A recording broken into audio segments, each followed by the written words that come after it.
Hello. Good morning, everyone. I just want to welcome you this day to our Grief to Grace stories with Jasmine. I'm so glad to have you today. Today we have Jasmine in the house and she'll be sharing her story. So she has a story that you really need to learn from, a story that brought joy, that has been able to help her create safe spaces for other people who are navigating the same kind of issues that she went through all her life. So now, where are you actually watching from? Where are you watching from? Where are you watching us from? Here, right here in the US or outside the states? You are welcome. Right now is morning here, and because I usually get like stuff like, oh, it's afternoon, it's evening, it's night where I am. So right now is morning, and I just want to say good morning and how are you doing? How are you doing? I will always ask you, how are you doing? Because most times people just say, I'm fine, I'm good. But it really doesn't work that way. So we need to ask you, how truly are you doing? Are you truly fine? Are you truly good? Because we love you. Here at Grief to Grace, we help you navigate your grief and we move you from this stage where you are to the stage where you need to be. We move you from the stage of grief to the stage of grace. We move you from the stage of being stuck to the stage of being unstuck. And I am your host, Ruth Hephzibah, and people call me Hephzibah, but I just want to say thank you for joining us today. God bless you. And before we get started with our guest in the house today, we want to just say a word of prayer for each and every one of us who are joining us right now. Father, we just want to thank you for this day. We want to thank you for how far you've taken Grief to Grace. Father, as much as we are here, oh God, as many that are listening and we listen to this live, oh God, we just want to say, Lord, continue to be with us on every side and answer them at the point of their need. And we commit our guest into your hand and we say it shall be well with her in Jesus' name. Amen. So thank you for joining us again. And like I said at the beginning, I am Ruth Hephzibah, and today we have a story and we have Jasmine in the house who will be sharing her story. So you don't want to leave because Jasmine's story is that story of resilience. That Jasmine's story is that story of grace. Jasmine's story is that story that have moved her from where she is to where she was to where she is right now. Jasmine's story is that story that got me thinking. I'm like, whoa, a lot happens, especially when you've been bullied, as a I tell people don't take bullying for granted because it can cause a lot of stuff in the life of kids. So and it goes from one stage of their lives to the other stage of their lives. I don't know. A lot of us have been in those shoes while we were growing up. And when we had major things hit us, then all of those bullyings that we had in the past came up and navigated and aggravated whatever we had and took us to another level of grief. And we don't want it. So you can share your own story with us as we go through this story with Jasmine today. But before we'll be bringing up Jasmine to the house, I want you to just, as usual, I'll talk about this, which is adopt a grieving family.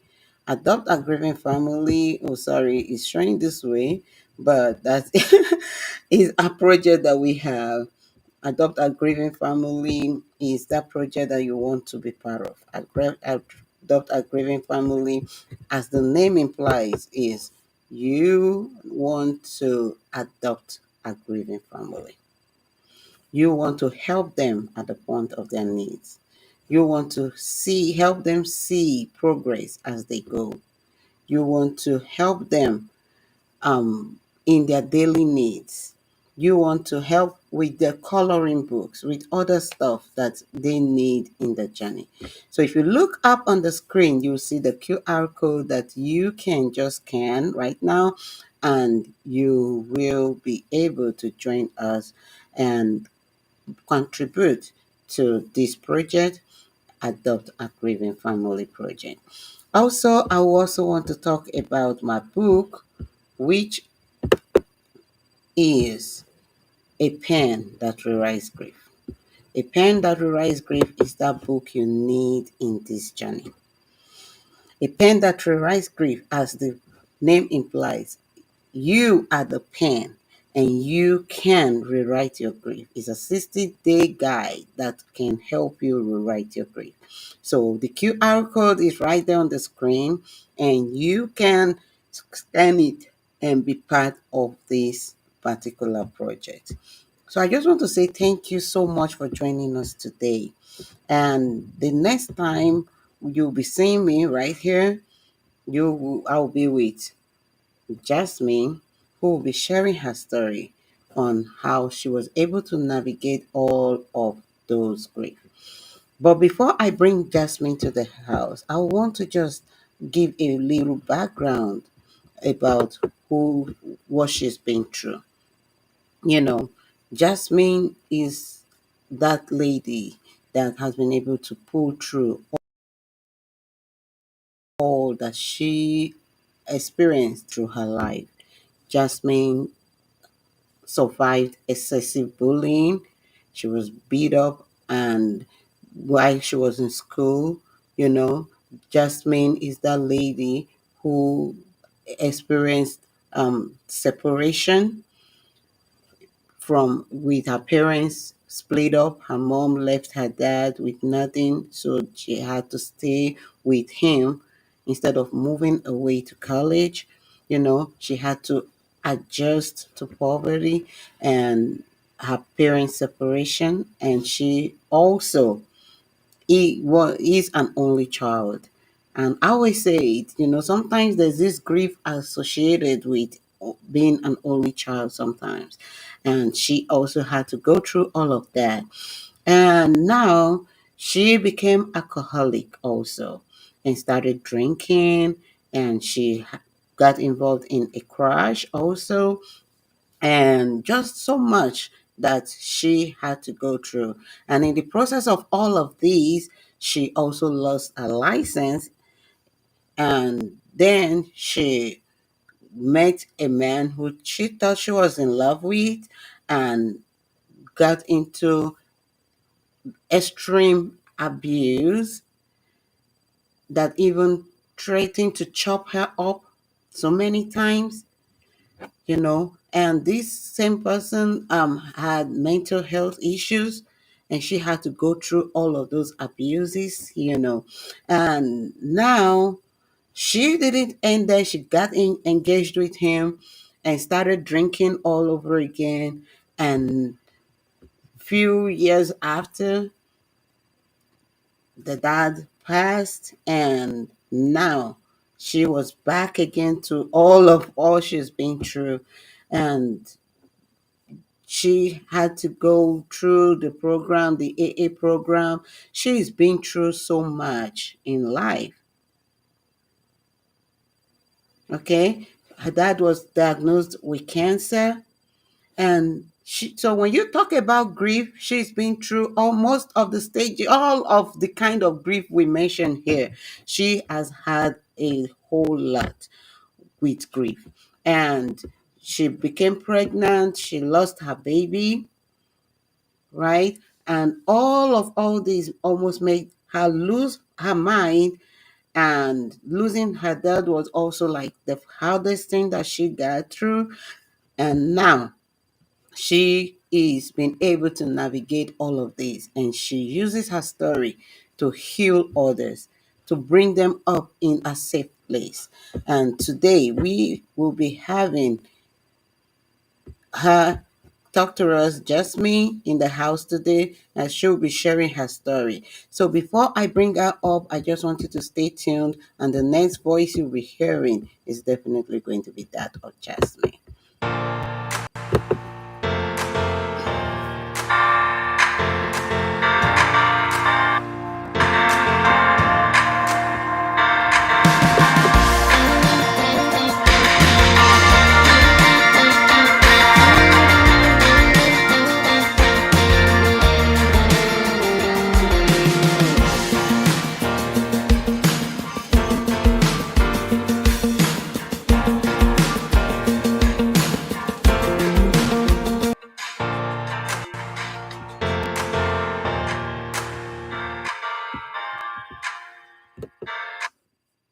Hey y'all, thank you for joining us again. So we have Jasmine in the house, and Hello. she's here to share a story, and she is just awesome. So Jasmine, how are you doing?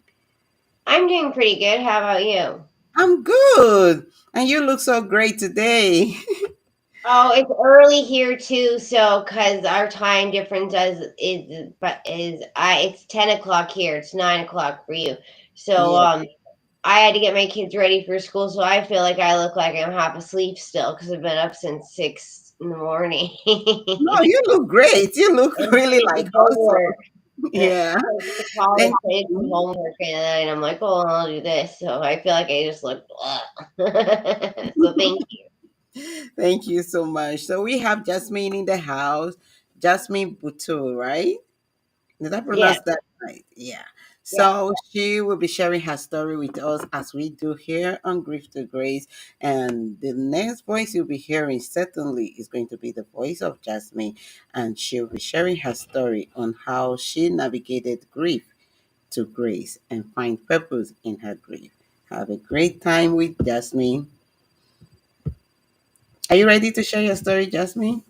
Yeah, whenever Okay. you're, So the whenever next you're voice you'll be hearing is yours. So they want to hear your story. okay. So I will kind of start from the beginning with the bullying aspect. Um, so basically, from the beginning of school, I would say maybe grade two, when kids are old enough to like start bullying. I was bullied heavily, and then I went into grade six and seven. I made some friends, and then became popular all of a sudden. And then I started picking on other people to kind of keep up with what I make my friends still like me, right? So then when I went to high school and the bullying was extreme, I kind of accepted the like the reason why I didn't like get as affected by it, I think, as many other people would be, is because firstly, I thought I kind of deserved it for what I had done to other people. So I realized that, it was kind of a life lesson there. And that the fact that somebody puts that much time into you, it's like it's kind of make you're special because they care that much to do this much to you, that they obviously care, because I don't think about them enough to do that, right? And they would throw garbage at me, they would hold me down and beat me up, or they would circle around me and push me.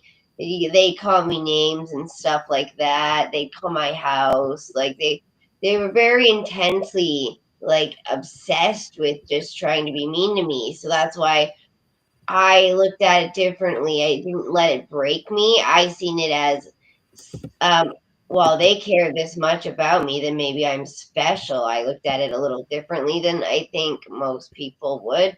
I didn't take it to heart, I guess. And I also felt like I sort of deserved it from how I had treated others myself. So I accepted that, and I kind of was flattered by the fact that they cared so much to do all of this. So that's how I was able to get through the grief aspect.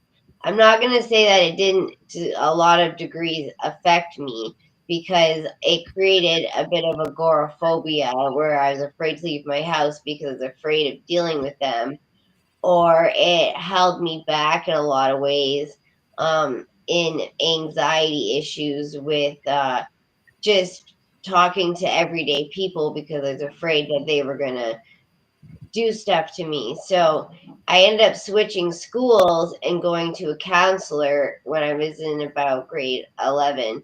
And I ended up being able to learn how to be around other people again and not be terrified of just terrified of them not liking me. And I'd also overcompensate, like try really hard to get people to like me and be a people pleaser and stuff like that, just because I didn't want no friends again, because they took all my friends. My friends didn't want to get picked on, so they didn't want to hang out with me anymore. So I once I was able to make some friends back, I overcompensated and I maybe didn't let people treat me the best because I but just wanted them to like me, you know. So it did affect me to some degree, and I did have to go to counseling to understand these issues, right? And then, like you said, as I got older, I got into a relationship with somebody that had went to Afghanistan at about 18 years old. And at this time, we were about 24. And he didn't agree with the war, and he was in the artillery, and he had some guilt because he'd killed some civilians. So he had extreme post-traumatic stress disorder on top of this guilt, which he would take out on me by like I said, I should have go back a bit more. Once I got out of high school, my parents split up and my mom took everything. And I was trying to go to college with like no money and like picking up change to try to get a bag of chips. You know what I mean? Like Yeah. my dad had nothing. So I worked as a server, but it was just trying to rebuild. But I couldn't cope. So I began to drink an extreme amount. I got in a car accident, like you said, where I had my license taken away and it didn't stop me. I still kept drinking at that point.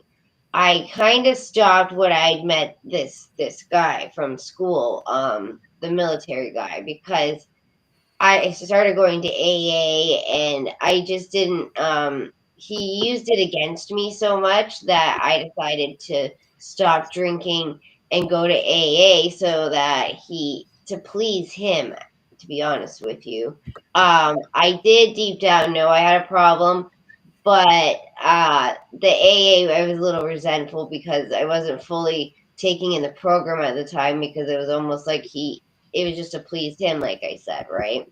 Yeah. And he and I got engaged, and I ended up leaving him. I was scared, like I said, because said he would chop me up, and he would throw knives around if he was mad at me, just like whip one across the room.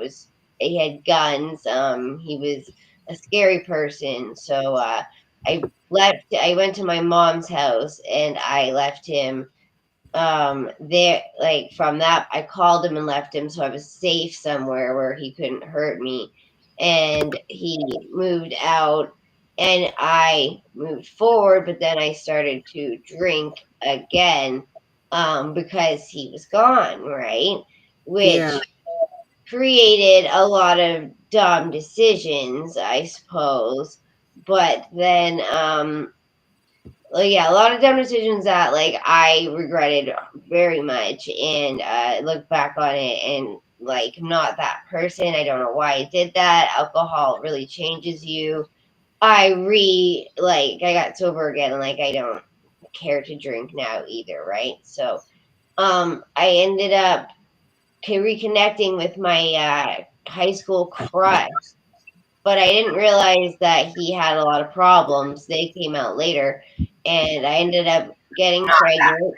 And my dad, whom I lived with and was my best friend, was very, very excited because he wanted more than one kid, but my mom didn't. So having a grandchild was so exciting to him because I was already 28. So he wanted me to have them at like 20, you know, so he'd been waiting for this.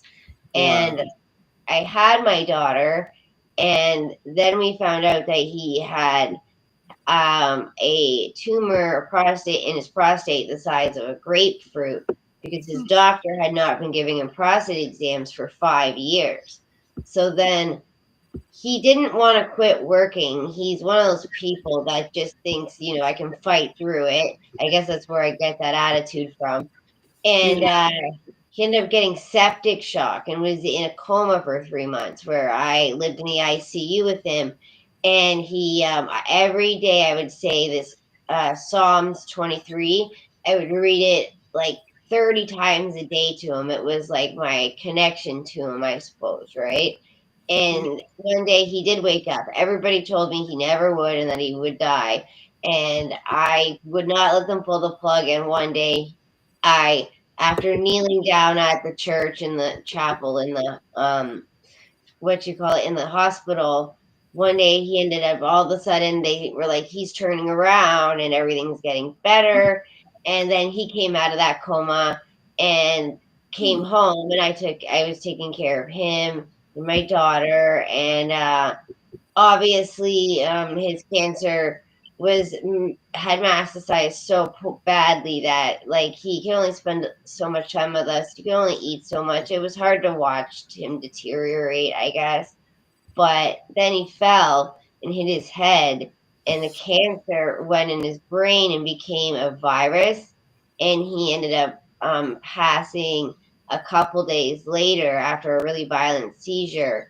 I went to get breakfast and he passed, and I was so upset because he passed without me there, because we were like, our song was "How Do I Live Without You." We were very, very close, right? So it was very devastating that that had happened.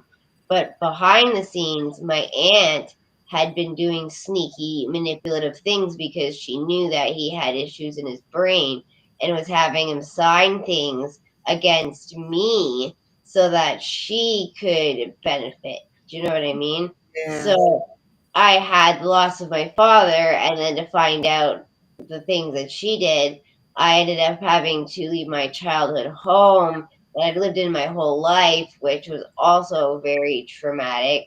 Um, and then I met somebody who I'm with now still that came into the picture because my daughter's father started doing fentanyl and shooting it up, and I had to make sure he was out of the picture. He was dangerous, obviously, to our child.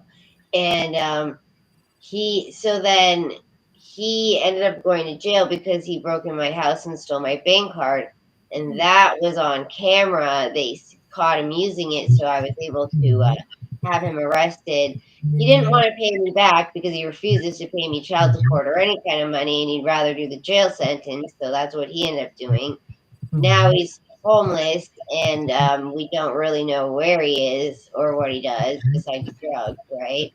Yeah. And he's not involved. So that's what I mean by I met somebody else who my daughter now, she was young enough, she sees him as daddy. So that's very beneficial to her and stuff like that. But then I got into another car accident, but I was completely sober.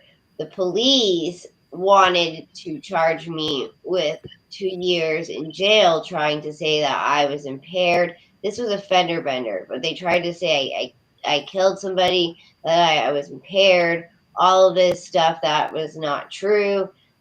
But it was terrifying to think that this could happen to me. And that's when I started my healing business, because I needed to find a way to not obsess about what could possibly happen to me. Instead, maybe through healing other people, I could heal myself, right? So then Yeah. I started working in that area, which it did, just from being able to connect with other people like this, and they tell you their story, and you meet so many people that do this like that, right? And you connect to them, and you're able to say things about yourself with them, and it's good for healing in that way because they've experienced similar things, so you can kind of communicate with them about how they've overcome it. And that really helped me a lot, even with the grief with my father, right? um Yeah. You can imagine. so then I started doing psychic and holistic fairs. So I talked to a lot of people. I do work for an app where I talk, like, same thing, where I'm always help, like, doing tarot or whatever kind of reading they're looking for. I also created a kind of reading called induced death communication, where you can communicate with a past loved one, because I seen mediums and they could not answer those questions about my aunt that I kind of needed to know. So I figured out a way to communicate with my father to see what was the truth in the situation, right? And so that's how I created death induced communication. And I either teach people how to do it depending on how sensitive their situation is and they want to have privacy, or I will do it, I'll facilitate it for them. But they're able to basically, if they're in person, I will allow them to do everything and I just explain it. And if I'm doing it virtually, I just do what they ask me to do and tell them what it's saying. Do you know what I mean? Yeah. So I've helped a lot of people by using that to help them kind of also find those answers that just, ugh, but a lot of people just want to know that their loved one's okay. That's mostly what they ask. And that really gives them a sense of comfort, I think, is that aspect, right? But Yeah. like that's some of my story. Like I said, there's a lot of ups and downs and struggles from having that addiction, but I also ended up, because I was young, they liked that I was able to tell my story in AA of how I managed to come to the conclusion of recovery after going back out there and stuff like that, right? So I speak a lot about recovery. I also go to a methadone clinic where I see an addictions doctor. And I find the people down there, I try to talk to them and give them hope when they're newer and scared and stuff like that, right? And I'm always like, the beginning is hard, but you'll get through it and you'll be fine, right? So try to give them hope too. And sometimes I'll give them little readings while we're sitting in the waiting room and stuff, right? Like just because I like to help people. I can't help it. Yeah. So I think with me and with like turning like grief into something positive, I think it was a way to cope. I used helping others because it's something that I feel passionate about, helped me cope with a scenario that, and a lot of scenarios that I'd been through.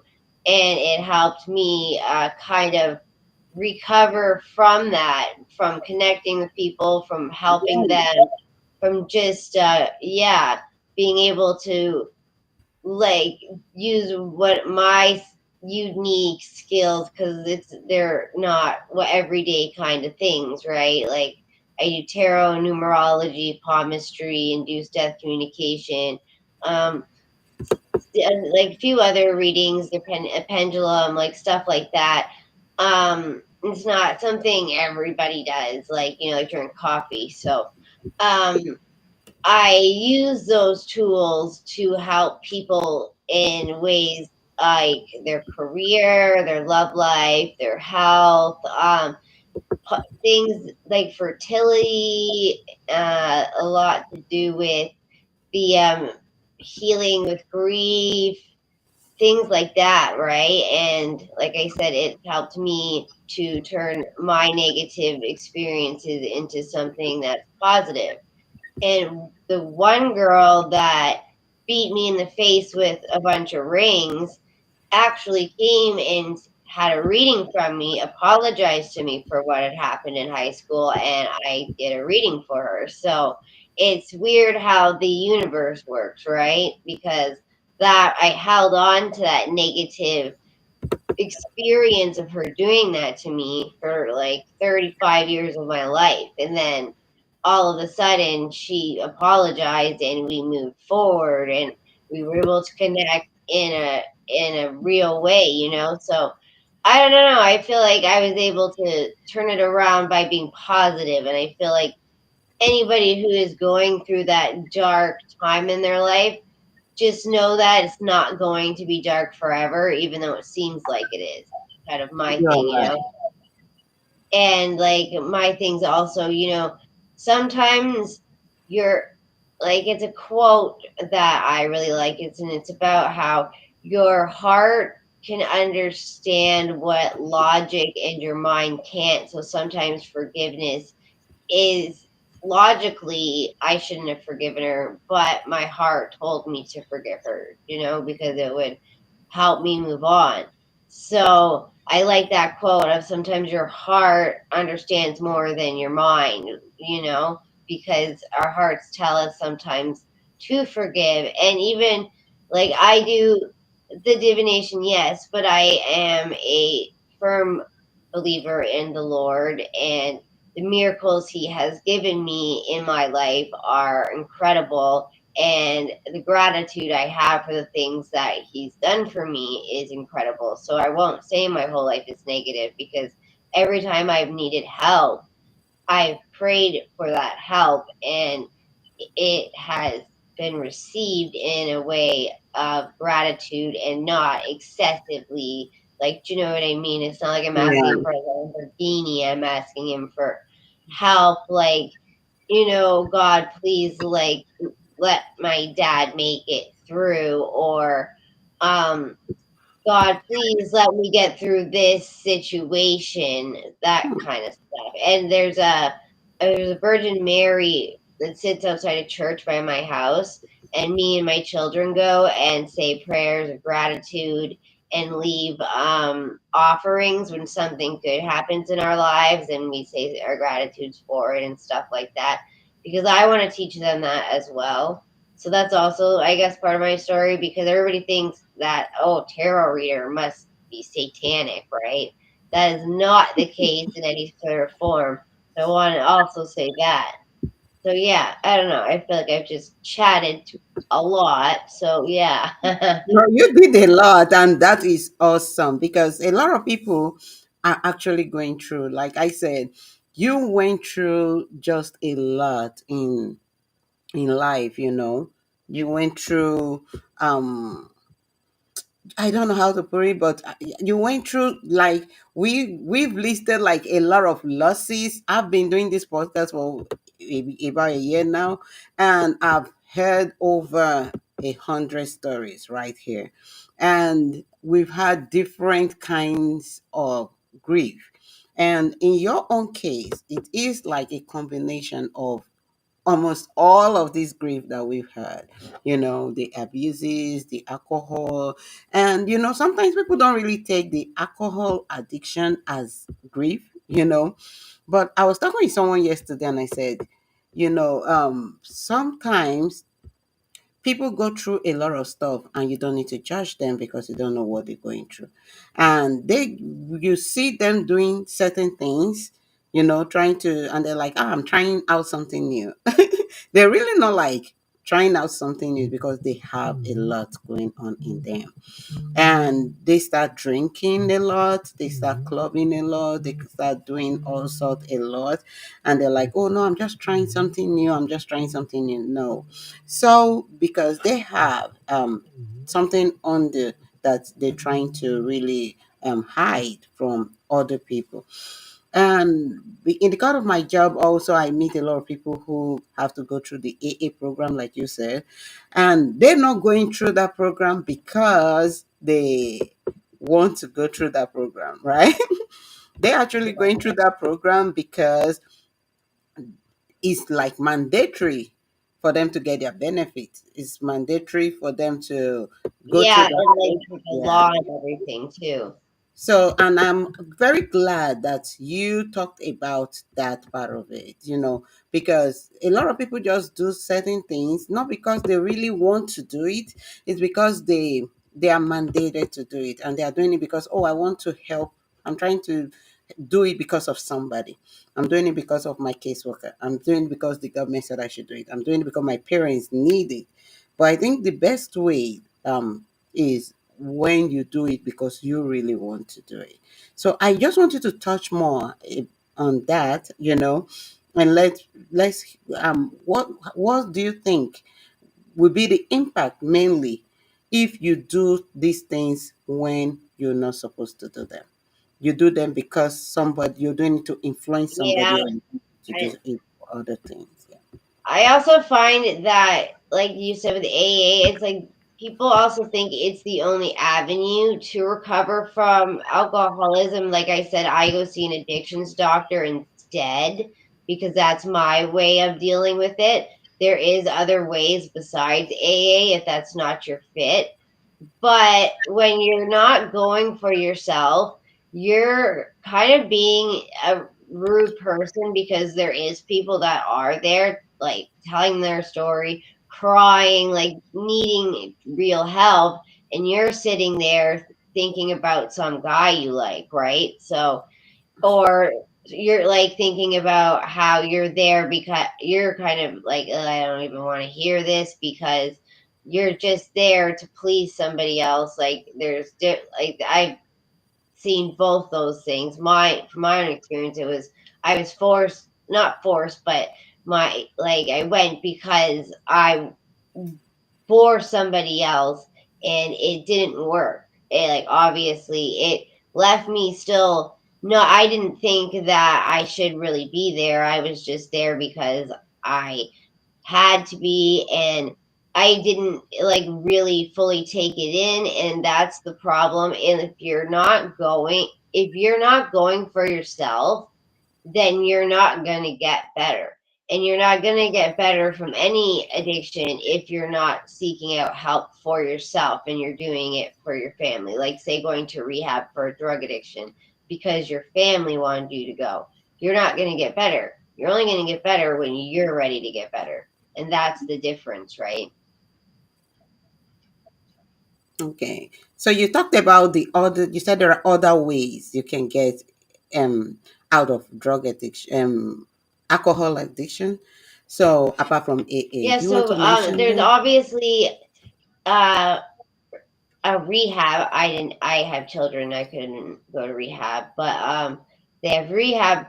They have, like I said, they have the methadone clinic does not just treat people who have opiate addictions. They treat every addiction, and they have lots of resources Okay. for other things. And they have addictions counselors and addictions doctors that you can discuss your problems with. So that's another avenue.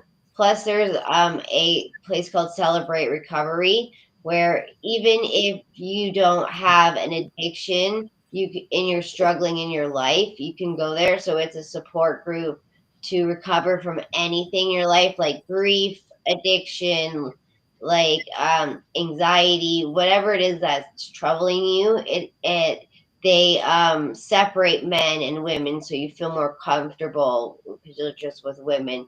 Say you've been abused or something, right? And you don't want to say it in front of the men. So it that Celebrate Recovery is another really great program. But the only problem is it's religious based, so some people don't like that aspect, but that is the only difference about it is God based. But Celebrate Recovery is very good as that, and as a support group. They also have like holistic healing ways, like basically you can do it like through holistic healers that help you, like coach you through it, like shadow work, right? And shadow work is just like working Yeah. on yourself, but that wouldn't be the avenue I would take if Yeah. you were new to getting sober. So I shouldn't even bring that one up. But yeah, I would say Celebrate Recovery, any methadone clinic, which seems strange, but I that's where I feel the most comfortable. Um, and then there's AA, and like I said, there is different types of rehabs that you can go to. So there's more than just AA, where that's where I didn't think about that at the time, and AA just wasn't the fit for me. And I probably, if I would have explored my options, found a better way and actually got sober. But like I said, I thought I knew everything. I was 24 and I was just doing it to please somebody. So, and I thought that that was good enough, right? But it wasn't, clearly. Yeah, thank you. Because that you are so correct. Because sometimes we just need to. What I'm really like particular about this, because I see a lot of people go through the AA program and they're back to all that they've been doing, which means they really didn't go because they wanted to. They went because they are recovery managers. their RMs and all of that, their caseworkers actually wanted them to just go through those programs. Okay, so you also mentioned, sorry, I'm really like, because your Oh, yeah. story was really like intriguing for me, The You part mentioned, actually, where there is a part I did miss. When I tried to kill myself was when I lost my dad passed, and then I got pregnant and lost a child and had to get a medical abortion. And at that time, I had to do it in the same place my dad passed away. It was my 30th birthday. I was just I just traumatized. So I decided to get drunk before getting put under to get the procedure done, thinking that that would kill me. And, you know, that then I didn't have to necessarily do it myself so that I wouldn't go to hell in my mind, right? So, but then the power went out and they couldn't do the DNC. So there was a divine intervention at that point because I needed to be here for my daughter, and God knew that. That's why that happened. But I also dealt with that. My mindset, like I said, was not good. And like it did take me finding the addictions doctor and going and taking accountability for my actions and my feelings to fully understand my grief and kind of move forward and not drink and not act like not use it to numb myself, not needing to be numb, I guess you could say. wow, thank you. Thank you so much for sharing. So, you also mentioned, like you said, divine intervention, right? And you said there was a, through divine intervention, you were able to get sober, you were able to heal from grief and do all that you're doing. So, was there like a specific moment that you felt God's presence in your life? Because I know you said, you're a Christian and you believe in God. So, was there that moment in your life that you felt the presence of God and that changed the whole story and the whole narrative forever? With my dad, when I because where you would kneel to pray, you could look out the window, and that was his bedroom. So when I prayed for him to come back every single day and saying Psalms 23, when the doctor came in and said he was starting to get better, I felt that presence of the Lord. There's been more than that time. There's one recently where I was financially struggling and I was going back to school, and I was hoping that they would allow me to get the OSAP funding so that I could go back to school so I can take accounting and be able to support my family a little bit better, right? And when the OSAP came through, I just started crying, dropping to my knees with gratitude, and I could feel God just in my heart and in my life, just trying to you know, give let me know it's going to be okay. I'm helping you. There's hope, even though I felt like there wasn't hope, and I was so worried about it. And then I could just felt, I don't know, just overcome by it, I guess. So there's been when that time with my dad, that time recently, and there's been a few other times where it's been similar in things where I really needed help, truly needed help. It was not any sort of selfish prayer in any way. And God granted me those things, and I felt his presence one night when they got granted to me. Do you know what I mean? And that's why when I feel that presence, I go and give an offering to Mary because I feel like I owe him my life, and I owe him or not owe him, but want to show that gratitude that it he gave me he gave me that strength, or he gave me that little bit of hope so that I could keep going and keep being positive, I guess you could say. So I pray a lot when things get bad, and when they turn around, that's when I feel his presence, and that's when I feel we have to go show our gratitude, you know? Wow. Thank you so much. Because talking about gratitude, you can really not do anything in this world without gratitude. And lately, God keeps teaching me how to be grateful to Him more than asking. How to just wake up in the morning and say, God, thank you. And 2 days ago, I was like, I thought, okay, that was yesterday. I told my kids, I said, I'm going to get you a gratitude jar. And every day you need to put in something. When you go out in the morning and you come back, you should be able to put in something and say, oh Lord, I'm grateful. This is what I'm grateful for. I went to school and I was able to play my games and I came back, and I wasn't hurt, is worth thanking God for. And not just doing that, you talked about the aspect of offering, you know, and that's one part a lot of people take away. And I know that was yesterday too when God showed me. It was like, people come to me, they say, you really do not you are not really hungry for me. Why was he talking about? He said they come, they give their tithes and their offerings at will, as they will, and they make so much noise about it. Without, they are not doing it because they're doing it because they're hungry for me. They are doing it because they just want to the whole world to see it, and they do it at their own way. They do it the way they want to do it. And that is why I bring all of these afflictions to them, and to draw them closer to myself so that they will realize that it is me that is important in this situation.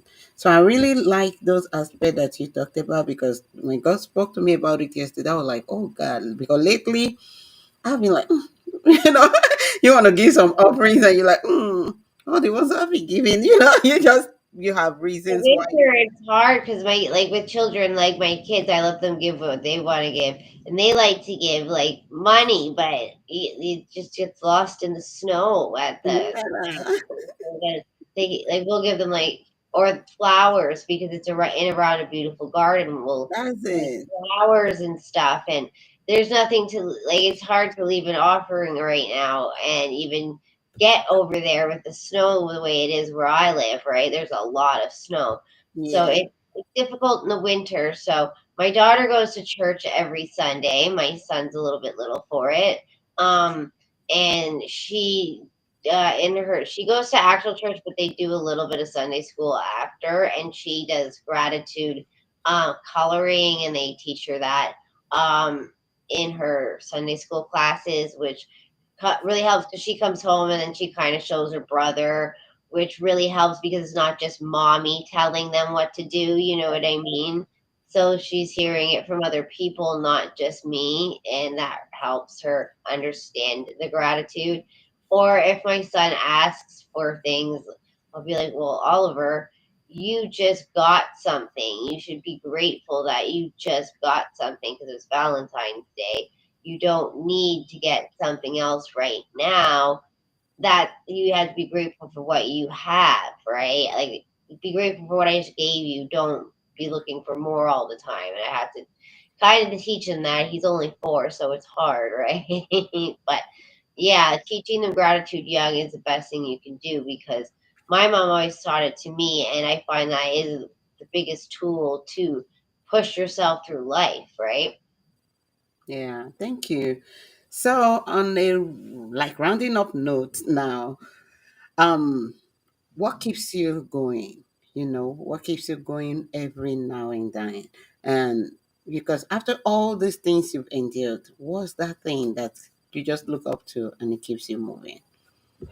What really keeps me moving is that obviously I have my beautiful children, and what keeps me moving is that I'm able to help people. Like I really am passionate about doing that, even if it's me speaking about my story and talking about recovery or talking about gratitude, whatever I can possibly do to help people. So I like to tell my story because I know that that helps people as well as doing the divination, which helps people.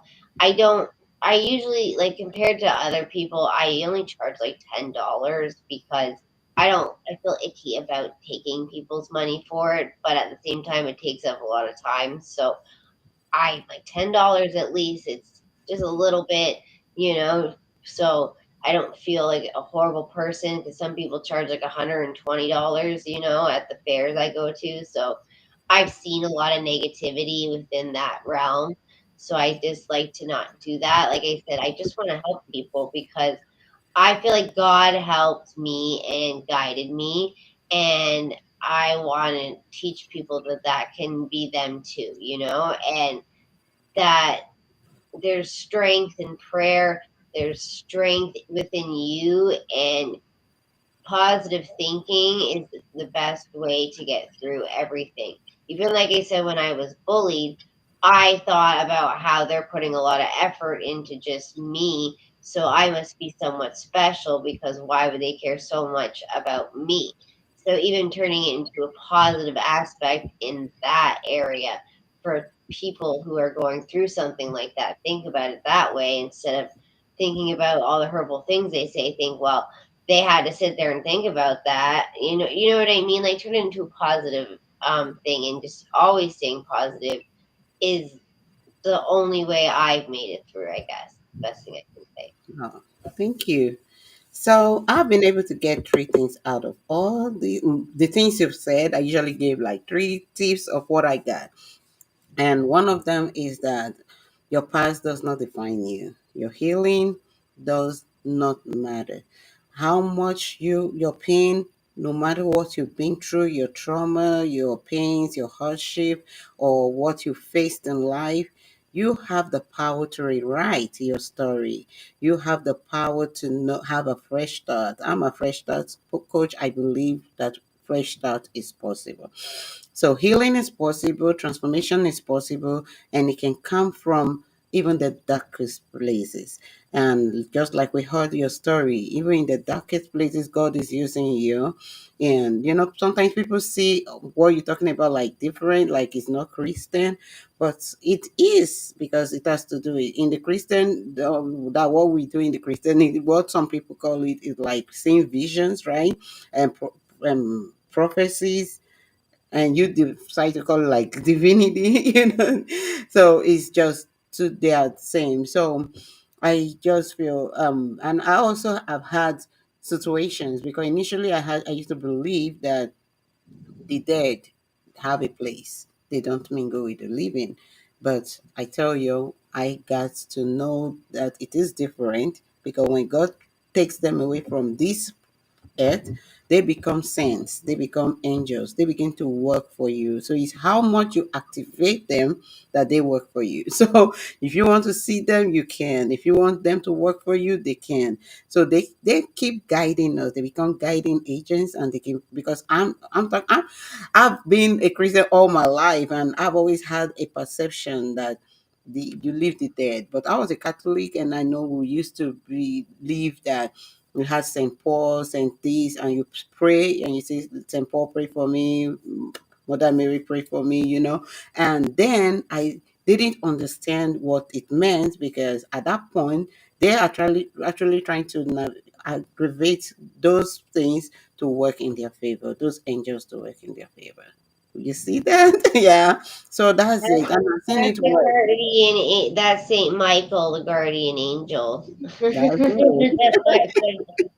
you know, Because why I'm trying to point this out, I remember there was a day I was angry with my second son, and I was really angry, and I was like, okay, I went to bed, and he was watching TV after then. I went to bed early, and he was just laying down in the couch in the living room, and the next morning he was like, Mom, Mom, Mom. I said, what happened? He said, Dad came and he called my name and said, go to bed. So he was like, he just came in and was like, go. And he ran out of the living room and went to bed, straight to bed. And he has had so many instances like that.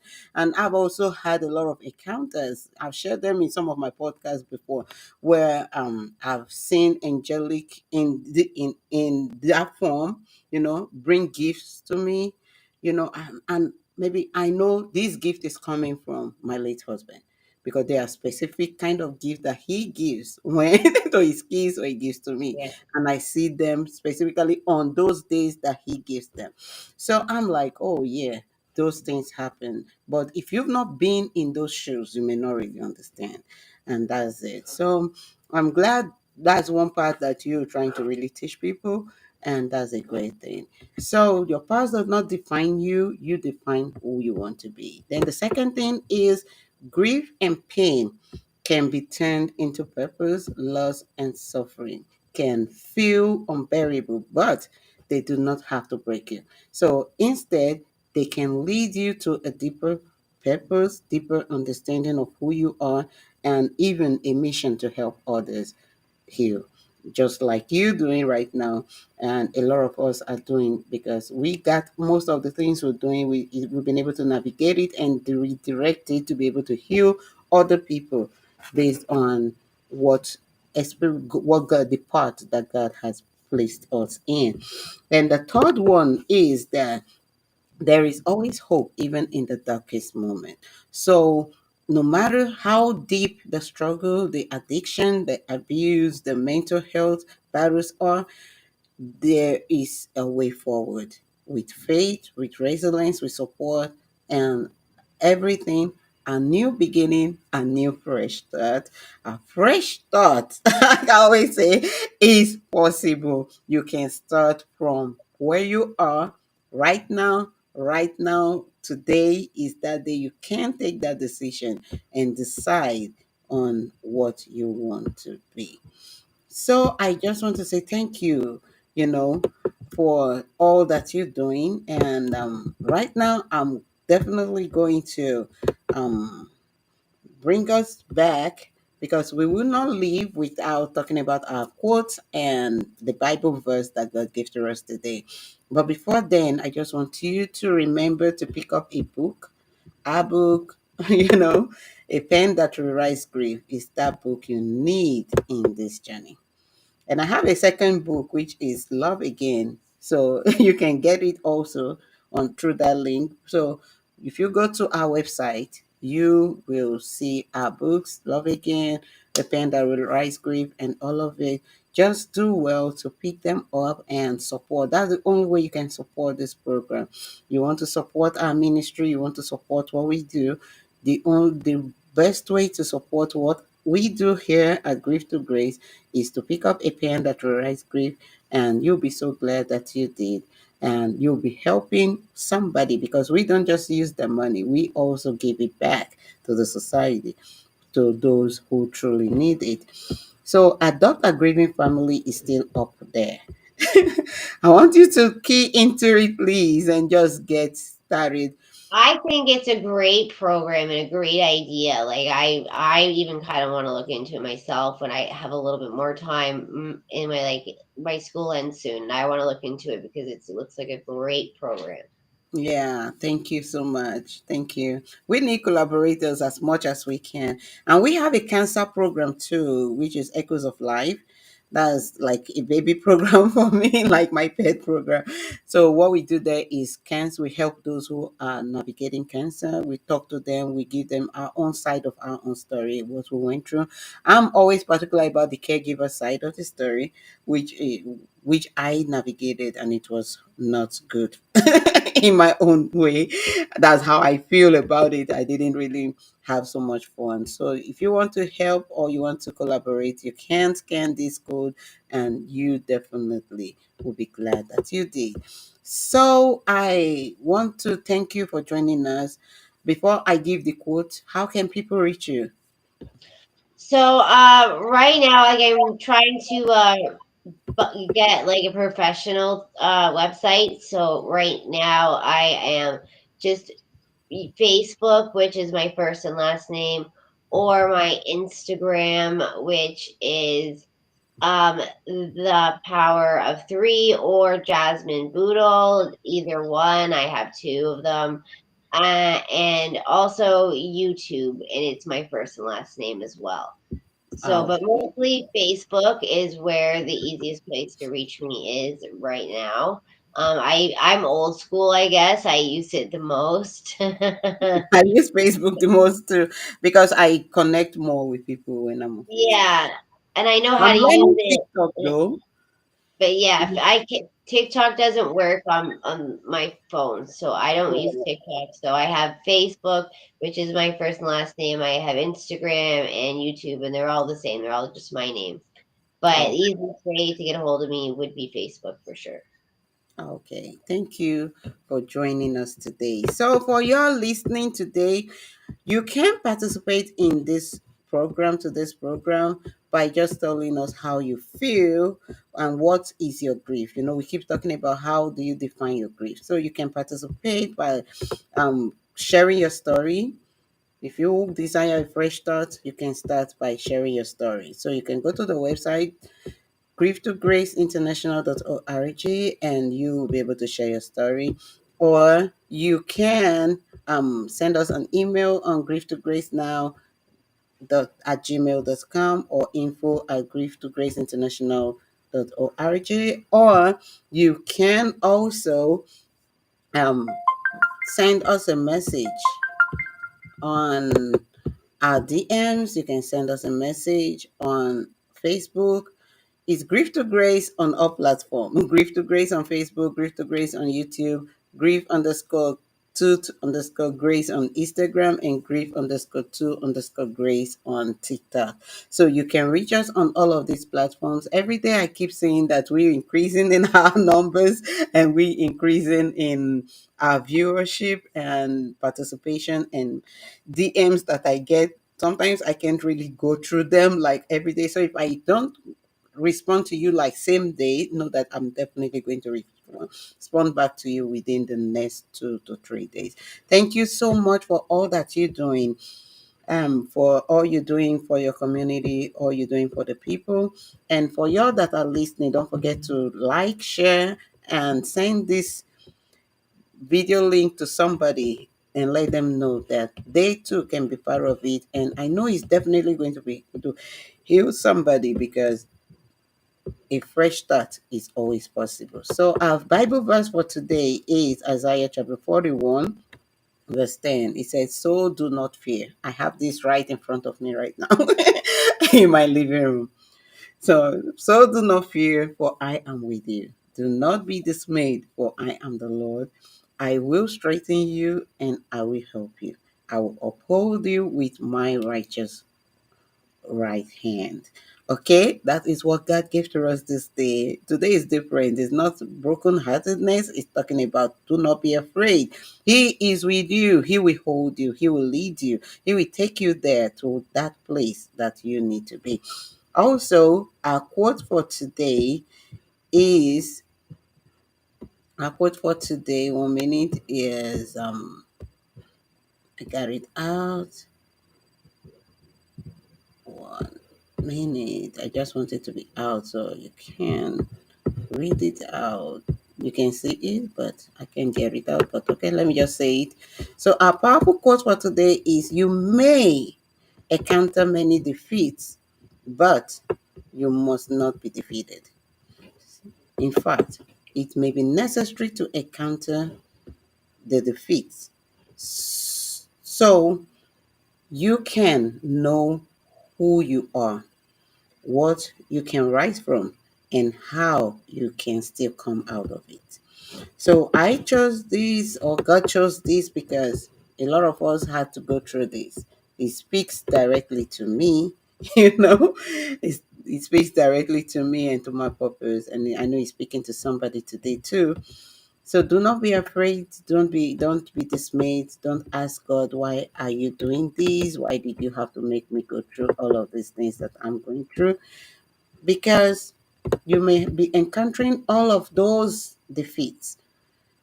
It may look like it's not working. It may look like things are not just working for you, but I tell you, you are not defeated. It's just a process. It's something that you need to go through for you to be able to share your story. In fact, it may be necessary, like it says here, to encounter those defeats so that you will know who you are and what you can rise from and how you can still come out of it, irrespective of what you're going through.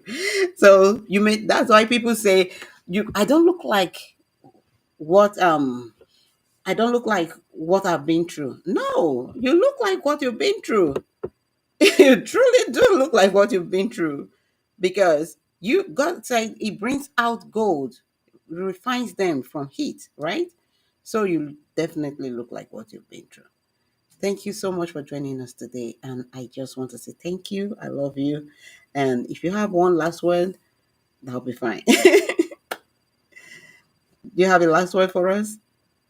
I'm just grateful to be able to share my story, and I hope that it helps somebody out there feel like they're not alone. And if anybody needs any help, you can reach out to me at Facebook, and I will definitely try my best to help guide you through your tough times, because I definitely know how to navigate that world. Thank you so much for joining us. Until we meet again next time, I remain Ruth Hephzibah. Don't forget to like, share, and connect with us, because we are here to help you. Thank you so much for joining us today. Have a very Thank you for blessed day. having me. Bye. You too. Thank you.